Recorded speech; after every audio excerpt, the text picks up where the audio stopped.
Mesdames, Mesdemoiselles, Messieurs, honorables invités, cette cérémonie se tient dans une période marquée par un retour progressif et que nous souhaitons définitif de la paix dans nos campus universitaires, après quelques périodes troubles qui nous ont détournés de nos objectifs.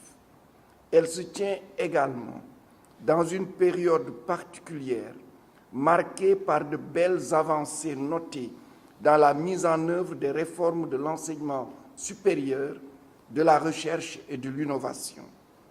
Je me réjouis ainsi des performances remarquables que le ministère a enregistrées dans l'exécution des politiques et programmes conçus pour améliorer l'accès à la formation dans le sous-secteur, tout en garantissant le respect des principes et normes d'équité et d'égalité de chance de tous les citoyens dans la formulation de réponses appropriées aux multiples défis et contraintes qui interpellent leur vie socio-professionnelle.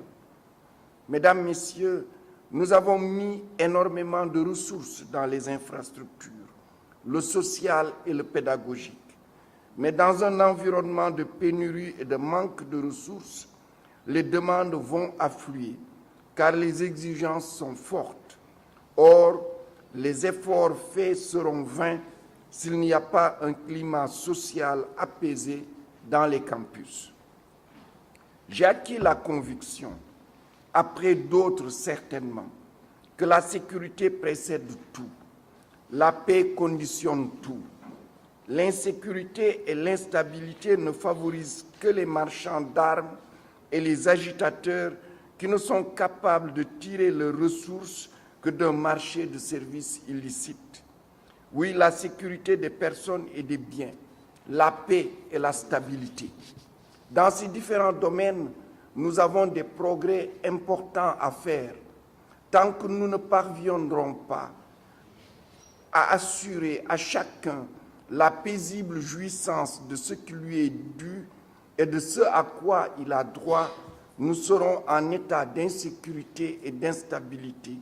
Nous ne trouverons pas la stabilité indispensable au développement.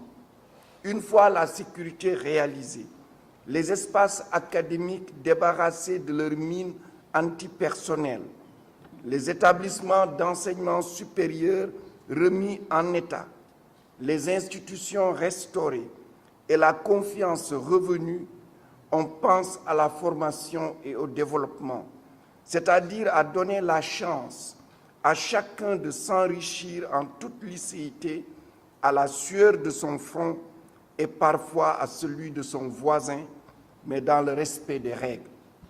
C'est d'ailleurs ce qui explique que son Excellence, le Président de la République, M. Macky Sall, nous ait instruit fortement de travailler à l'instauration d'une culture de la paix au sein des établissements publics d'enseignement supérieur, en mettant notamment en place des comités de dialogue social et des structures de médiation qui seront les garants d'une paix sociale durable et de qualité dans nos espaces universitaires.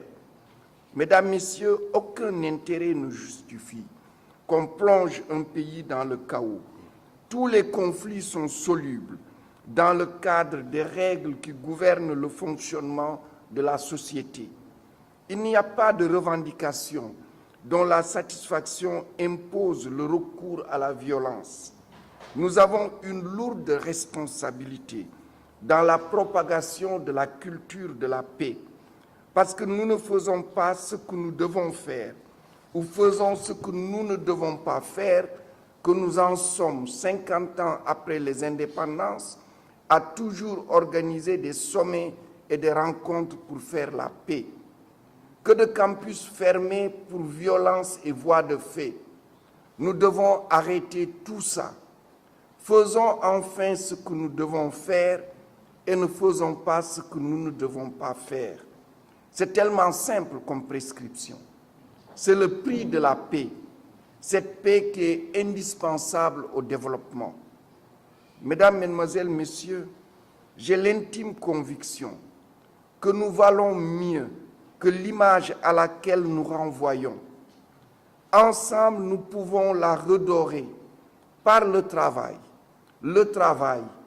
et le travail.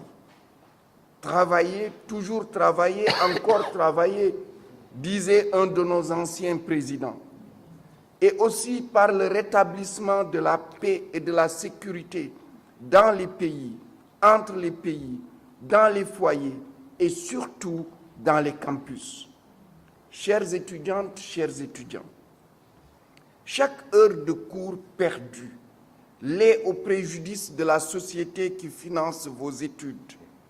Chaque dégradation effectuée sur les biens met à la charge de la collectivité une charge inutile. Chaque heure passée en négociation pour trouver une solution à une crise constitue un temps perdu pour la recherche et la formation. La stabilité est un combat, la sécurité aussi. Elles n'ont pas de prix, mais une valeur inestimable. Elles sont le préalable à toute chose. Je nous exhorte à ne jamais l'oublier.